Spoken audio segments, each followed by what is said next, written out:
Hoje é um dia especial para nós, domingo, dia do Senhor, porque nos lembra da ressurreição de Cristo. E foi assim que, desde os tempos apostólicos, a igreja cristã compreendeu a importância de celebrar o Cristo ressurreto. É uma lembrança constante que nós não adoramos a um Cristo que morreu e ficou na cruz. Se ele tivesse morrido, ficado na cruz e sido enterrado, ele não seria diferente de tantos outros que vieram antes dele, depois. Mas ele, de fato, era o Filho de Deus. E esses homens que nós estamos lendo no Novo Testamento, a grande maioria deles foram homens que viram Jesus ressurreto. Isso é muito importante para nós.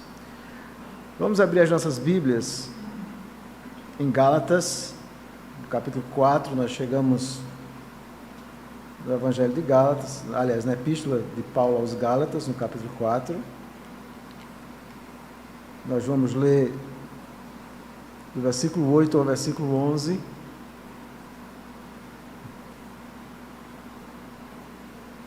Após essa exposição de hoje, eu vou, a partir de domingo, dar um pequeno intervalo. Eu vou estar pregando, a partir do próximo domingo, algumas mensagens sobre liderança, nos preparando e preparando a igreja para esse processo de eleição de presbíteros e diáconos. Então nós vamos, depois dessa mensagem de hoje, dar um pequeno intervalo e depois nós retornamos para Gálatas. Gálatas 4, 8 a 11, diz assim a bendita palavra de Deus: Outrora, porém, não conhecendo a Deus, servieis a deuses que por natureza não são.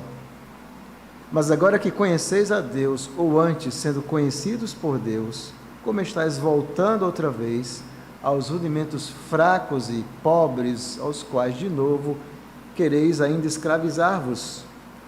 Guardais dias e meses, tempos e anos?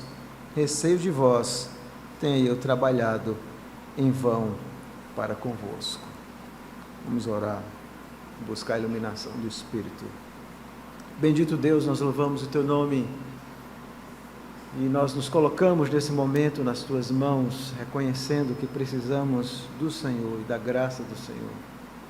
Nos conduz para que de fato os nossos pensamentos e corações compreendam a verdade da Tua palavra e que possamos não apenas compreender, mas aplicar, entender que a palavra de Deus é viva e eficaz. E da mesma forma que ela foi eficaz para os primeiros leitores, ela também é eficaz para nós hoje. Então nos ajuda, Senhor Deus, a aplicarmos tudo aquilo que vamos ouvir em nossas próprias vidas. Essa é a nossa oração, em nome de Jesus. Amém. Certa vez eu estava indo visitar uma das congregações da nossa igreja e no caminho eu passei em um bairro aqui de Feira de Santana por aproximadamente umas 12 igrejas. E à medida que eu me dirigia à congregação, eu fiquei assustado com as coisas que eu via. De repente, em uma delas, você percebia uma espécie de uma arca da aliança, onde as pessoas estavam ao redor. Em outras, as pessoas estavam de branco. Em outras, você via um jogo de luz no culto, uma espécie de grupo tentando motivar as pessoas a cantar.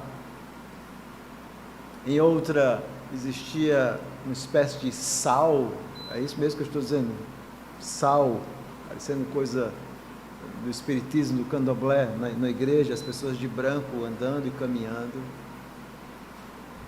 E naquele momento eu lembrei um pouco daquele sentimento de Martinho Lutero, quando ele foi até a Roma.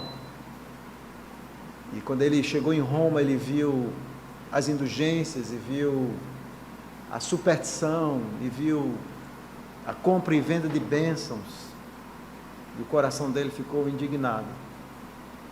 Sempre quando nós vemos o verdadeiro evangelho de alguma forma sendo maculado, nosso coração fica profundamente indignado, horrorizado. E é exatamente esse o sentimento que nós vamos observar aqui no apóstolo Paulo. ao escrever e alertar os Gálatas sobre esse grande perigo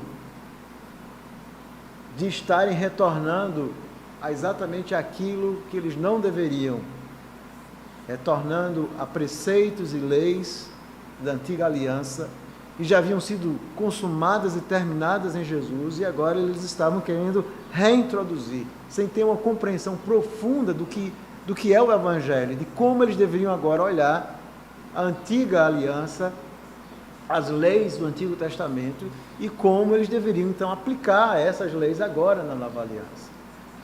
Então, quando nós estamos lendo aqui o que Paulo está dizendo, por um lado nós entendemos essa perplexidade dele, quando ele diz assim, será que eu trabalhei em vão para com vocês? Mas ao mesmo tempo nós vemos que esse perigo que Paulo está apontando aqui com respeito aos Gálatas é um perigo constante na vida da igreja.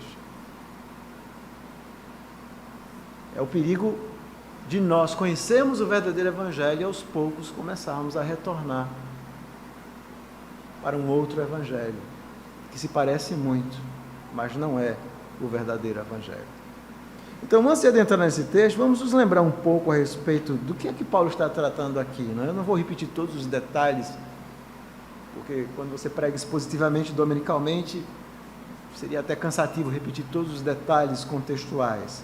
Mas apenas nos lembrando que o apóstolo Paulo está combatendo aqui um grupo de judeus que haviam se tornado cristãos, pelo menos era isso que eles diziam, em sua maioria, e eles então diziam que além da fé, obviamente os Gálatas em sua maioria eram gentios, não eram judeus, além do cristianismo de Cristo, de serem cristãos, eles precisavam guardar uma série de leis, daquelas leis da antiga aliança, sobretudo aquelas leis cerimoniais, a circuncisão, guardar as festas, fazer tudo aquilo que o povo de Israel fez no Antigo Testamento.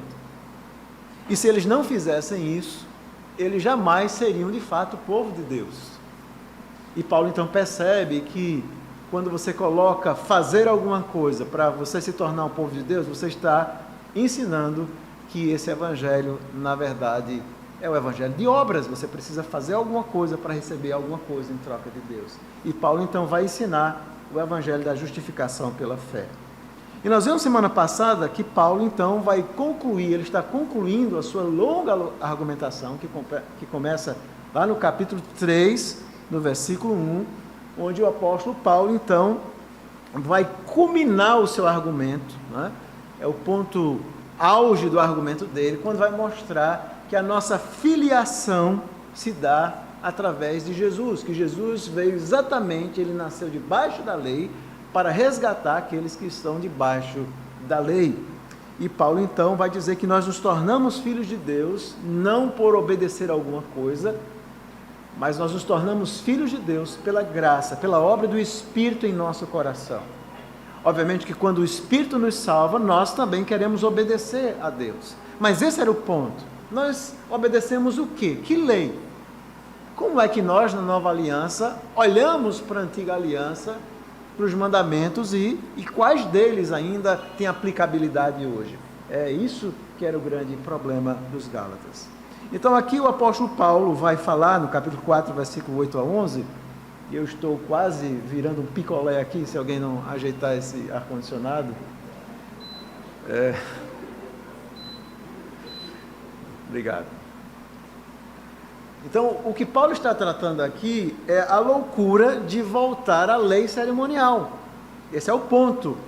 E é isso que eu quero meditar com os irmãos, a loucura de voltar à lei cerimonial, que eram aquelas leis da antiga aliança. Se nós tivéssemos que dar um tema, esse seria o tema, a loucura de voltar à lei cerimonial. E há pelo menos 4 ideias aqui, que eu quero que você agora foque comigo no texto, que o apóstolo Paulo vai mostrar. Em primeiro lugar, ele vai mostrar a prévia escravidão dos Gálatas aos falsos deuses, no versículo 8.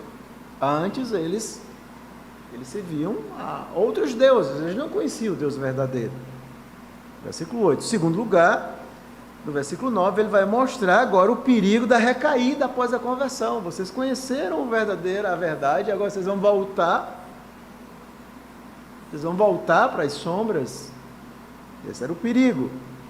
A escravidão, no versículo 9. E o versículo 10, Paulo vai mostrar o erro da observância do calendário judaico. Eles estavam querendo guardar todo aquele calendário judaico da antiga aliança. E, em último lugar, o receio apostólico do seu trabalho. Paulo diz assim: será que eu trabalhei em vão no meio de vocês? Foi perdido tudo que eu fiz? Obviamente, Paulo está trazendo uma admoestação. Então, deixe-me repetir para aqueles que quiserem notar a loucura de voltar à lei cerimonial. Primeiro, a prévia escravidão aos falsos deuses, versículo 8, o perigo da recaída após a conversão, versículo 9, o erro da observância do calendário judaico, versículo 10, e o receio apostólico quanto ao seu trabalho, versículo 11. Então vamos olhar em primeiro lugar o versículo 8, observe comigo. Paulo diz o seguinte: outrora, porém, não conhecendo a Deus. Quando nós lemos esse versículo na língua grega, ele começa literalmente com uma partícula bem contrastante. Porém, antes vocês não conheciam a Deus. Paulo está se referindo ao quê? Ao tempo em que os gálatas, eles não conheciam a verdade do cristianismo. Um dia o cristianismo chegou ali na cidade, naquela região da Galácia. E eles não conheciam a Deus. Eles conheciam a quem? Eles serviam aos deuses. E é interessante que no mundo greco-romano existiam inúmeros deuses. Quando nós aprendemos hoje a respeito da mitologia greco-romana, existiam deuses dos mais diversos possíveis. A religiosidade aflorava naquele mundo greco-romano. E para piorar a situação, além de todos aqueles deuses, ainda existia o culto ao imperador romano, que era adorado como sendo um deus. Por exemplo, Augusto se via como sendo uma espécie de deus. E de alguma forma eles, antes de conhecerem o Deus verdadeiro, eles serviam a esses deuses. Eles adoravam os deuses mais diversos possíveis. E Paulo diz assim: antes vocês adoravam esses deuses. E Paulo diz assim, que por natureza não são deuses fabricados pela mentalidade do homem. E você pode se perguntar: pastor, por que existe tanta religião? Por que existe tantas coisas? Bom, porque Deus criou o homem com essa semente religiosa no coração dele. O que é que significa isso? Deus criou o homem à sua imagem e semelhança, a Bíblia diz. E Deus então gravou essa lei no coração do homem. E há no homem um senso de mínimo de certo e de errado, há um senso de vazio, há um senso de buscar encontrar alguma coisa para preencher a sua vida. É por isso que você nunca vai conseguir extinguir a religiosidade humana. Nem mesmo o comunismo conseguiu fazer isso. Obviamente o homem, por não conhecer o verdadeiro Deus, ele então vai construir a sua religiosidade. Ele vai adorar, como era muito comum, ele vai adorar uma imagem, ele vai adorar o mar, ele vai adorar o sol, ele vai adorar a natureza. Ou ele vai criar deuses como os gregos e os romanos faziam, que os deuses eram piores do que os seres humanos. Quando você estuda a mitologia greco-romana, você vê que os deuses eles eram ciumentos, eles eram piores do que os deuses humanos. O homem então vai tentando explicar essa realidade, esse vazio que há no seu coração. E Paulo diz assim: antes vocês eram assim, antes de vocês conhecerem a verdade, antes de vocês conhecerem a Cristo. E qual a grande diferença do Deus verdadeiro e do falso? É que o Deus verdadeiro é o Deus que se revela aos homens, é o Deus que se dá a conhecer aos homens, não o Deus fabricado. A diferença, como John Stott dizia, do cristianismo para as outras religiões é que elas ensinam o que é que o homem faz para se aproximar desse Deus. O cristianismo é o que é que Deus fez para se aproximar de homens, enviando o seu próprio Filho para salvar pecadores. E Paulo então está dizendo: vocês antes viviam nessa escravidão, adorando a deuses que não são deuses. Mas um dia o Evangelho chegou, eles ouviram a mensagem do Evangelho. E finalmente eles conheceram a verdade, eles conheceram a Deus, eles conheceram a Jesus. E é por isso que Paulo diz no versículo 9, ele começa agora o perigo dessa recaída após a conversão. Veja o versículo 9. Mas agora que conheceis a Deus, aí Paulo faz uma rápida ratificação, ou antes sendo conhecidos por Deus. Essa é a essência do Evangelho. No verdadeiro Evangelho ninguém conhece primeiro a Deus, ninguém parte para conhecer a Deus. A essência do Evangelho é que Deus é que busca o homem, é que Deus é que se revela ao homem, é que Deus que conhece o homem, a iniciativa é sempre de Deus. Até que Deus busque um pecador, ele vai ser sempre cego para as verdades do Evangelho. Ele nunca vai enxergar a Deus. É preciso que ele tenha vida, é preciso que o Espírito mude a sua vida. Então Paulo diz assim, mas agora que vocês conheceram a Deus, ou melhor, Paulo diz, Deus conheceu vocês. E quando Deus conheceu vocês, como é que vocês agora, veja o versículo 9, estão voltando outra vez aos rudimentos fracos e pobres, aos quais de novo quereis ainda escravizá-los? Como é que vocês estão querendo voltar àquelas coisas que vocês não conheciam antes? E aqui é um perigo muito claro, irmãos. Não apenas existe o perigo de você conhecer o falso evangelho e viver nesse falso evangelho para sempre. Existe o perigo de uma igreja conhecer o verdadeiro evangelho e depois então começar a voltar para o falso. Existe o perigo de alguém ensinar a verdade e você então querer voltar para as sombras. As sombras às vezes parecem muito atrativas aos homens. Eles então queriam voltar aos rudimentos. A palavra rudimentos, eu expliquei semana passada, é uma palavra grega que significa os elementos básicos.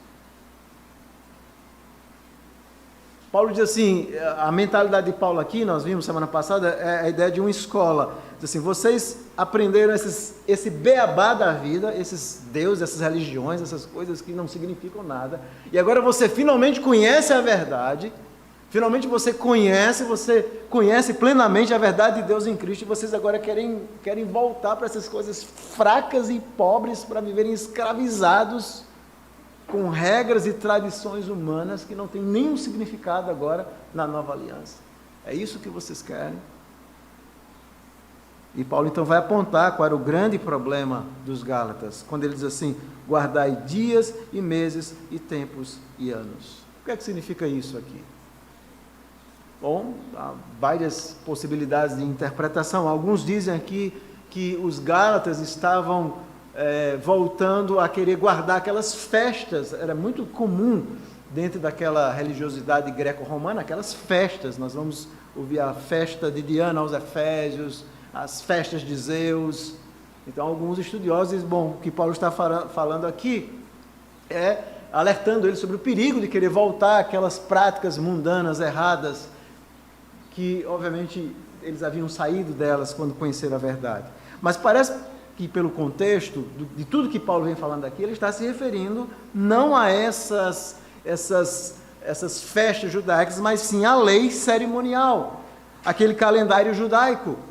É bom lembrar que na antiga aliança Deus havia estabelecido dias especiais. Existiam, por exemplo, os judeus, eles tinham os dias de jejum, existiam não apenas o sábado, mas existiam vários sábados atrelados ao sábado, existia o ano do jubileu, que se calculava uma contagem a partir dos sábados, existiam as festas como Páscoa, Lua Nova, Pentecostes, existiam os meses, os tempos de colheita, o dia de ir para o templo, existia uma série de coisas, anos especiais, no caso, esse ano de jubileu, existia todo um calendário judaico, existia uma série de coisas atreladas, do tipo de comida que não se deveria comer, que os judeus até hoje não comem, como por exemplo o porco e tantas outras coisas. E eles, os Gálatas, estavam começando a se interessar. Esses judeus estavam dizendo, olha, não basta vocês ser cristãos, vocês precisam voltar a guardar tudo aquilo, vocês precisam se circuncidar, como os judeus faziam, vocês precisam agora guardar todas aquelas festas que vocês faziam, vocês precisam guardar todos esses preceitos da lei, os tipos de comida que vocês não podem mais comer. E Paulo diz assim, vocês estão fazendo isso voltando à escravidão. Vocês não podem fazer isso. Eles haviam aprendido. Não é que Paulo não havia ensinado. Eles haviam perfeitamente aprendido isso. Mas eles agora estavam voltando a essa escravidão. E é por isso que Paulo vai dizer no versículo 11, receio de vós, tenha eu trabalhado em vão para convosco. Paulo diz assim, será que foi em vão? A palavra vão é a ideia de fútil. Será que tudo foi vazio o que eu fiz? O meu trabalho, o meu esforço de ensinar, de pregar, de falar da verdade, e chega alguém, um grupo de pessoas que começam a ensinar um falso evangelho e vocês dão ouvidos a tudo isso? Eles estavam querendo voltar a todo aquele calendário judaico antigo da lei cerimonial. Esse era o problema. É isso que Paulo está alertando. Então nós temos que entender um aspecto importante. Quando nós olhamos para a antiga aliança, nós vamos observar que Deus deu leis a Israel. Nós temos a lei moral, como está resumido nos 10 mandamentos. Mas além dessas leis, Deus deu leis também cerimoniais. E essas leis cerimoniais tinham a ver, por exemplo, com o culto a Deus. Quando ia se adorar no Antigo Testamento, era muito diferente da nossa adoração. Existia os sacrifícios, existia primeiro o tabernáculo, depois um templo, existiam os sacerdotes, existia um lugar santo dos santos, existia uma arca da aliança, onde uma vez por ano o sumo sacerdote entrava e derramava sangue, existia um templo, um local sagrado, onde o povo deveria ir várias vezes, existiam as festas, lá no culto existia um grupo de levitas, pessoas que tocavam, então os adoradores, eles eram observadores, existiam corais, as pessoas então estavam observando alguém fazer coisas por você.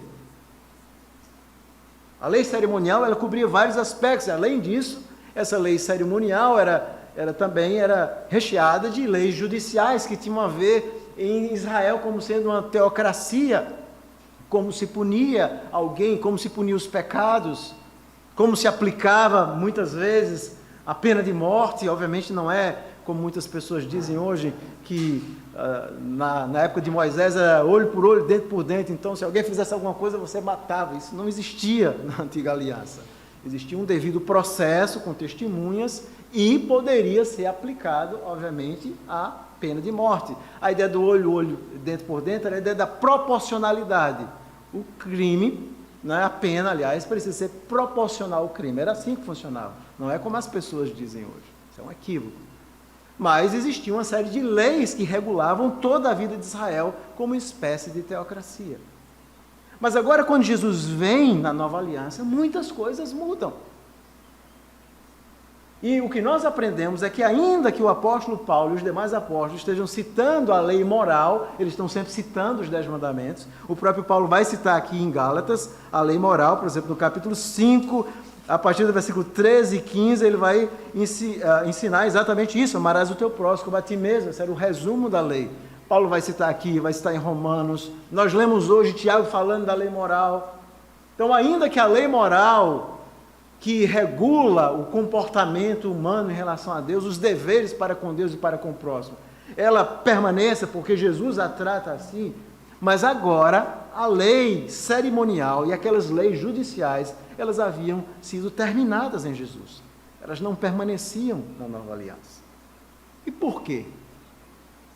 Por que Paulo está ensinando isso? Isso é muito importante nós entendermos. Por quê? Bom, há pelo menos várias razões, mas eu vou resumir bastante, porque em outros sermões eu ainda vou falar mais sobre isso. Uma das razões é que essa lei cerimonial e judicial, e sobretudo a lei cerimonial, ela era uma sombra de Jesus. Se você abrir sua Bíblia em Hebreus, o autor dos Hebreus vai nos ensinar a respeito disso. Eu quero explicar a você o que é uma sombra. Hebreus, no capítulo 10, versículo 1, diz o seguinte: ora, visto que a lei tem sombra dos bens vindouros, não a imagem real das coisas, nunca jamais pode tornar perfeitos os ofertantes com os mesmos sacrifícios que ano após ano perpetuamente oferece. A lei é sombra. Abra também a sua Bíblia em outra carta que Paulo escreve aos Colossenses, onde Paulo também vai explicar a respeito disso. Colossenses, capítulo 2, versículo 16 e 17. Paulo diz assim: ninguém, pois, vos julgue por causa de comida e bebida, ou dia de festa, ou lua nova, ou sábados, porque tudo isso tem sido sombra das coisas que haviam de vir, porém o corpo é de Cristo. O que é que Paulo está dizendo aqui? Ele está dizendo o que é uma sombra. É interessante essa palavra que o autor dos Hebreus usa. Eu não sei se vocês lembram, alguém já deve ter visto, pessoas que usam os dedos, geralmente colocam a luz, e com as mãos eles fazem desenhos. Vocês já viram isso? Eles usam as mãos e fazem desenhos, contam histórias, e fica projetado ali.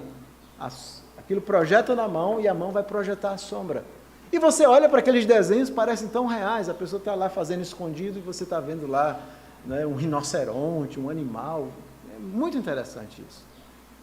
A luz joga e projeta aquela sombra. É exatamente isso que a lei tinha essa função.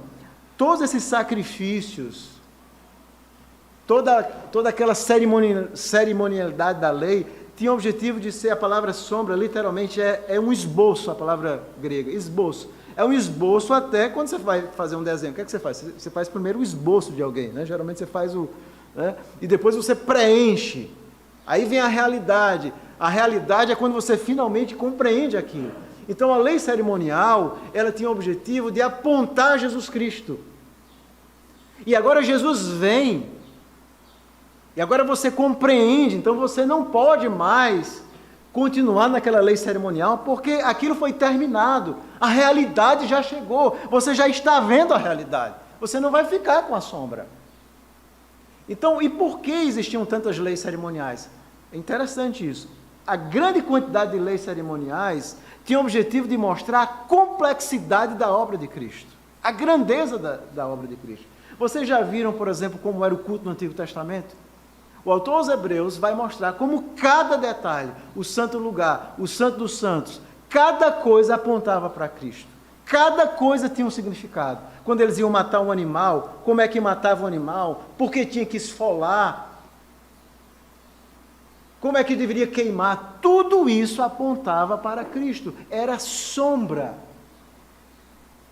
A mesma coisa do templo. O templo apontava para quê? Para a sombra da pessoa bendita de Cristo que viria. Por isso que nós não temos mais um templo físico como no Antigo Testamento. Nós não temos mais um sacerdote, um sumo sacerdote. O autor dos Hebreus diz que Jesus é o nosso sumo sacerdote. Nós não temos mais levitas na nova aliança. Nós não temos mais um grupo de louvor, no sentido de alguém que está nos conduzindo a louvar a Deus. Toda a congregação está fazendo isso. Nós não temos ninguém se apresentando para que nós possamos, então, de alguma forma, estar observando como acontecia, aqueles levitas cantando, as pessoas observavam os sacerdotes, achavam tudo bonito. Mas nós não temos mais isso. Isso é sombra. Nós não temos mais. Por quê? Porque a realidade chegou. E a realidade da nova aliança, ela é simples, porém muito mais profunda. Nós não circuncidamos mais os nossos filhos, nós temos apenas 2 sacramentos na nova aliança, nós não temos mais festas sacras.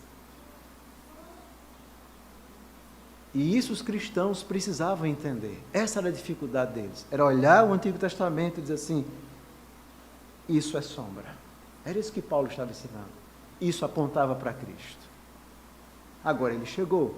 O autor dos Hebreus vai usar um termo interessante, em Hebreus capítulo 9. Ele vai dizer que tudo isso era uma espécie de parábola para nós. Hebreus capítulo 9, abra sua Bíblia, por favor. A partir do versículo 6. Hebreus capítulo 9, a partir do versículo 6. Do versículo 1 ao versículo 5. Aliás, do versículo 1 ao versículo...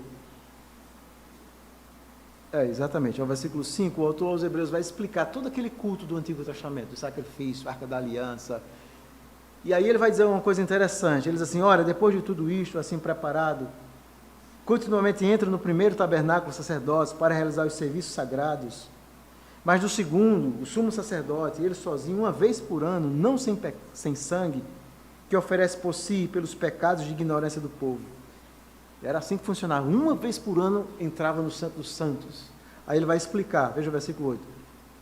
Eu vou fazer uma leitura mais mais literal do texto grego do que a tradução que nós usamos. Assim, revelando com isto o Espírito Santo, que ainda o caminho do santo lugar não se manifestou, enquanto o primeiro tabernáculo continua erguido.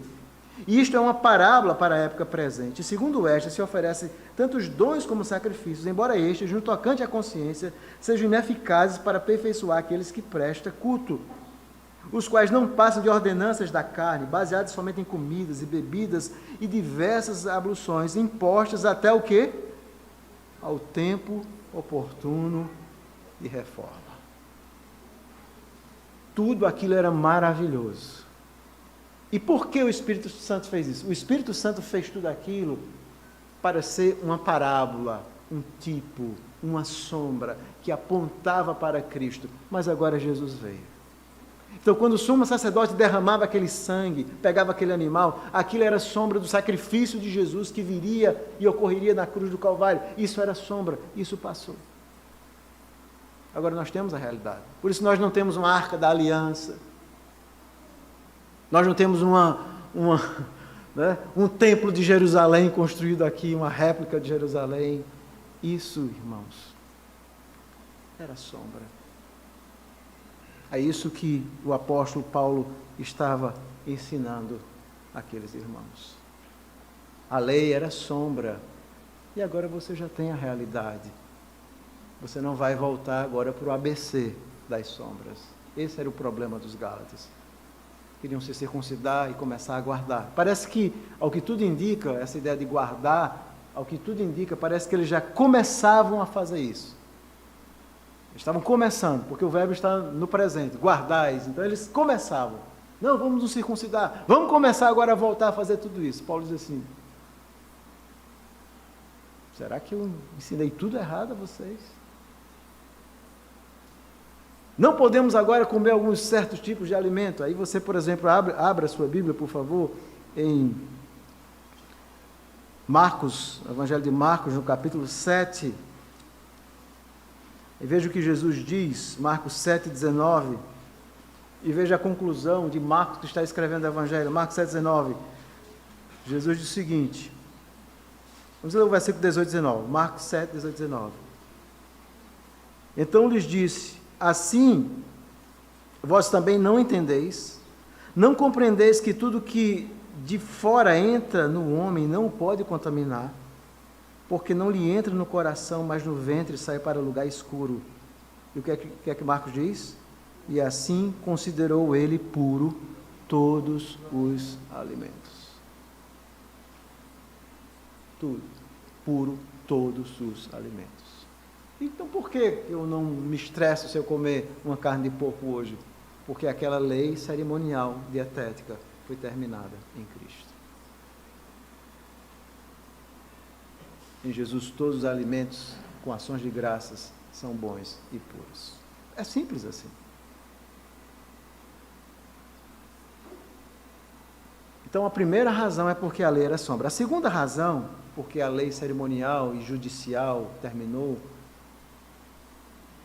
é porque elas tinham a ver de forma específica com o pacto de Deus e a instrução para Israel como uma teocracia.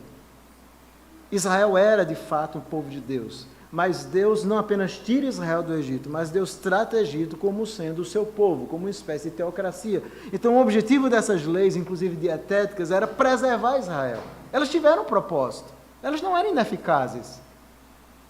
Elas tinham um propósito. Deus tinha propósitos muito claros em fazer isso. Em estipular leis, em falar de santidade, em dizer como é que devia ser o sacerdote. Às vezes você está lendo o Antigo Testamento e você vai encontrar leis específicas sobre tudo. Elas tinham um propósito. Mas agora, na nova aliança, o Evangelho vai chegar para todas as nações. Agora, nós que somos gentios, através da morte de Cristo, somos incluídos nessa nova aliança da graça. Agora, o Evangelho ia chegar nas mais diversas nações e povos, e Deus, em sua sabedoria, compreendia que esses aspectos precisavam ser terminados. Nós não estamos mais em uma teocracia, nós não temos isso mais na nova aliança. Obviamente, existem princípios no cristianismo para o Estado, princípios para a vida dos cidadãos, princípios bíblicos, mas não mais uma teocracia. Nós não temos isso. E é por isso que a nossa confissão de fé e a Bíblia vai defender essa separação entre a igreja e o Estado. Ela é profundamente salutar. A igreja deve ter o papel de influenciar o Estado no sentido de apontar ao Estado qual seria o melhor caminho. Qual é a maior loucura que o Estado pode fazer? É ir por um caminho oposto ao oposto do que Deus quer em sua palavra. Nós podemos apontar isso, nós podemos dizer isso. Essa é a tarefa da igreja, pregar o evangelho para todos. Orar pelos nossos governantes para que tenhamos paz. Essa é a tarefa da igreja. Então, essa lei cerimonial, ela precisava realmente terminar em Cristo.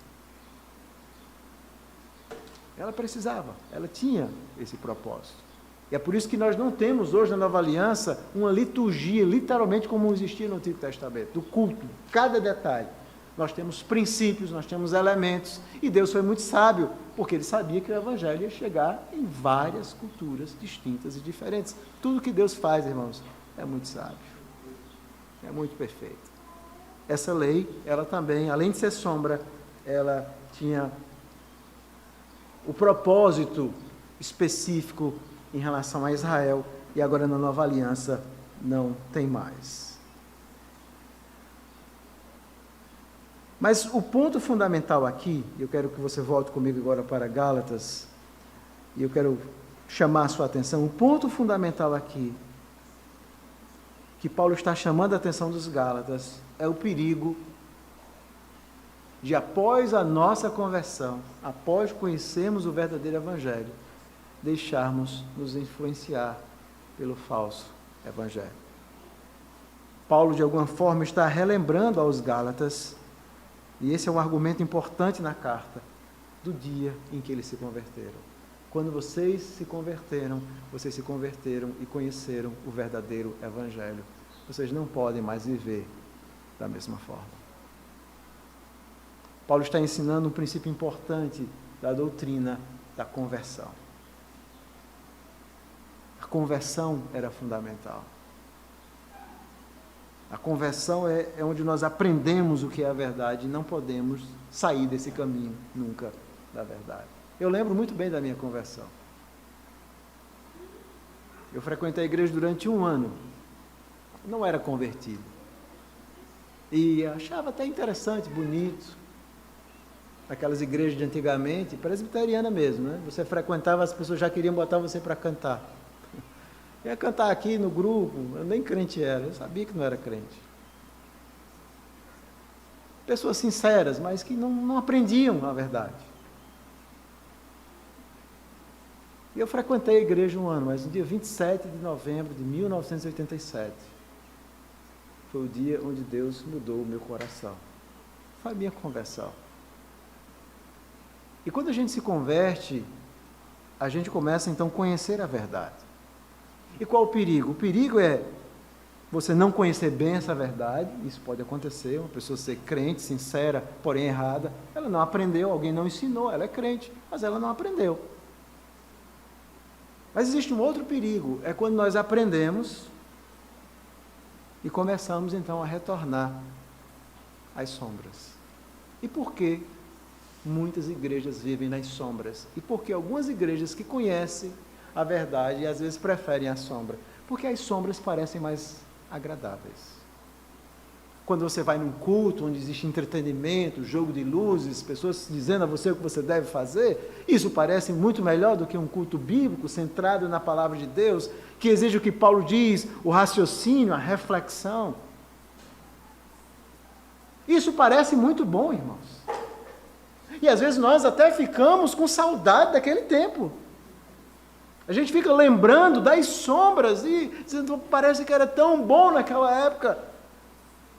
Existiam tantas coisas onde as pessoas faziam por a gente, tantas coisas que a gente jogava dentro do culto a Deus. As sombras parecem ser muito bom, mas não são. E sabe por quê? Porque todas as vezes que a igreja se volta para a sombra, ela perde a realidade de Cristo. Quando você coloca qualquer coisa no culto que não seja Cristo, a palavra de Deus, isso ofusca você da realidade de Cristo. A igreja perde o seu foco. Ela coloca nos homens. As pessoas vão para ouvir um pastor, para ouvir um grupo de música, para experimentar um entretenimento, uma espécie de êxtase emocional, uma espécie de catarse emocional. Elas perdem a essência da adoração. Adorar requer pensar, refletir, se arrepender, pensar.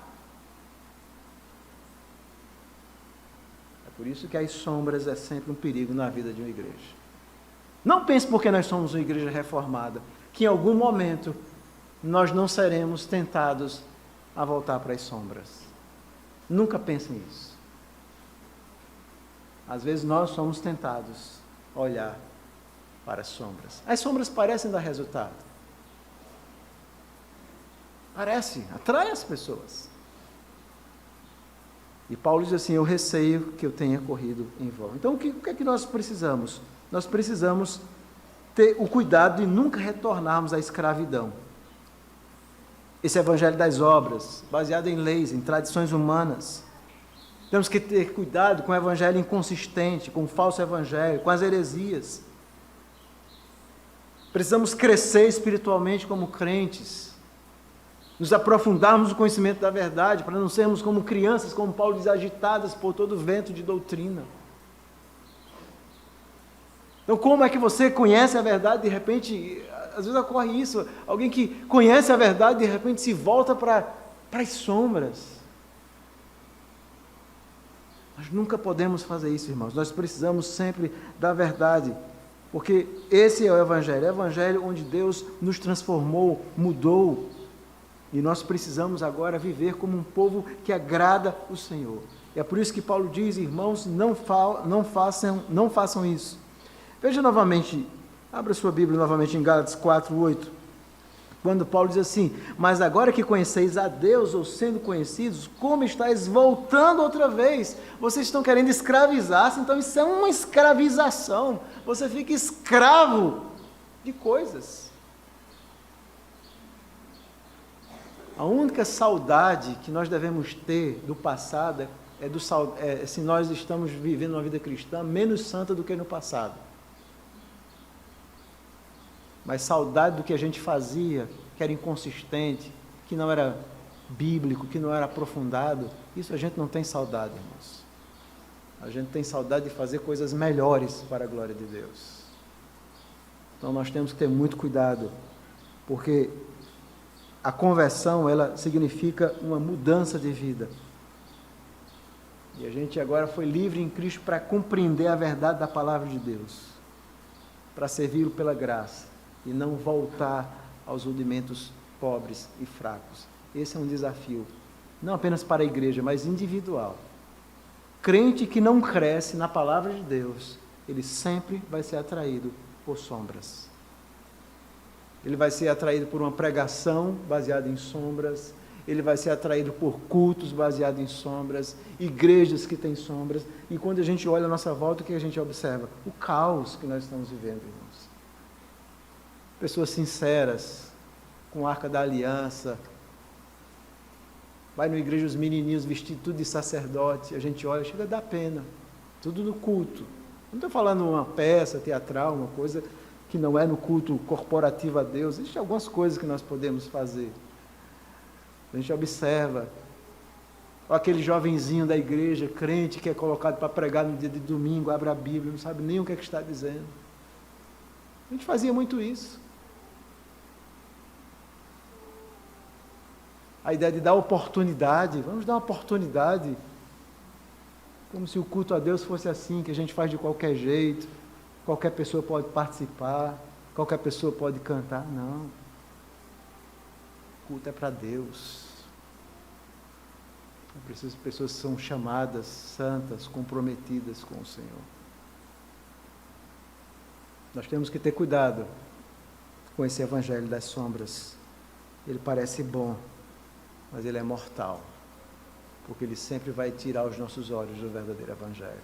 Não queira sombra, queira realidade. querer conhecer mais a Cristo a cada dia. É isso que nós precisamos sempre. Vamos orar. Bendito Deus, obrigado pela tua santa palavra. Ela é sempre perfeita em nos ensinar, em nos instruir. Ó Senhor, obrigado porque na nova aliança tudo é tão simples, mas tudo tão profundo, tudo tão glorioso. E quando nós te adoramos, em meio a essa simplicidade, nós não temos mais sacerdotes, intercessores. O que nós temos são pastores que pregam a palavra. Porque o Senhor é o nosso sacerdote, o nosso profeta, o nosso rei. E nós te bendizemos por isso, porque a tua palavra torna as coisas simples, porém profundas. E nos ajuda a nunca perder os nossos olhos do verdadeiro Evangelho. Nunca faz com que venhamos a almejar sombras. Porque à medida que nós vamos aprendendo a tua palavra, nós vamos crescendo. E devemos querer melhorar, crescer espiritualmente, mas para melhor. Crescer na substância, na realidade, crescer em Cristo. Quero te pedir também, de forma especial, pela Igreja Evangélica Brasileira. Nós vemos tantas pessoas que vivem ainda nas sombras, algumas pessoas até sinceras, mas que precisam conhecer esse verdadeiro Evangelho, sim. Que o Senhor possa abençoar todos aqueles que se dizem evangélicos, para que redescubram o Evangelho verdadeiro, genuíno, simples, porém profundo, de Jesus Cristo, o nosso Salvador, aquele que morreu e ressuscitou e nos deu vida, que está sentado à direita do Pai, mas também está conosco hoje, e que nos ensina que nós nunca devemos tirar os nossos olhos dele. É por isso que tudo deve glorificar o teu nome, Senhor. O nosso culto, a nossa vida, a adoração da igreja, tudo deve glorificar Cristo.